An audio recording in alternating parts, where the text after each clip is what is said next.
सरस्वती शिशु विद्या मंदिर ठारे शिशु दिवस तथा 35तम वार्षिक खेलकूद समारोह और पुरस्कार वितरणी उत्सव अनुष्ठित।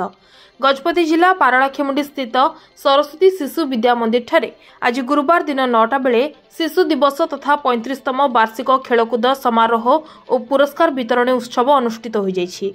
संजय जेना सभापतित्व में आयोजित यह उद्घाटनी उत्सव में मुख्य अतिथि भाव देवी मठार महंत पूज्य श्री रामानंद दास जी महाराज, सम्मानित अतिथि भाव यूजी हाईस्कूल जाजपुर क्रीड़ा शिक्षक धीरेन्द्र कुमार सामल और वेंकटेश्वर हाईस्कूल क्रीड़ा शिक्षक अभिनव वासुदेव मिश्र, श्री प्रमोद कुमार पाढ़ी प्रमुख मंचस्थ थिले।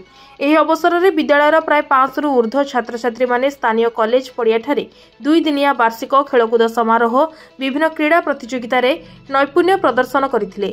विद्यालयर प्रधान आचार्य श्री सरोज कुमार पंडाक नेतृत्व में विद्यालयर शारीरिक प्रमुख श्री मुरली मोहन प्रधान सह शारीरिक प्रमुख श्री राजेश कराई संयोजन तथा अन्य आचार्य आचार्यों सहयोग में वार्षिक खेलकूद समारोह और शिशु दिवस सफलतार सह पालित हो जाइछि।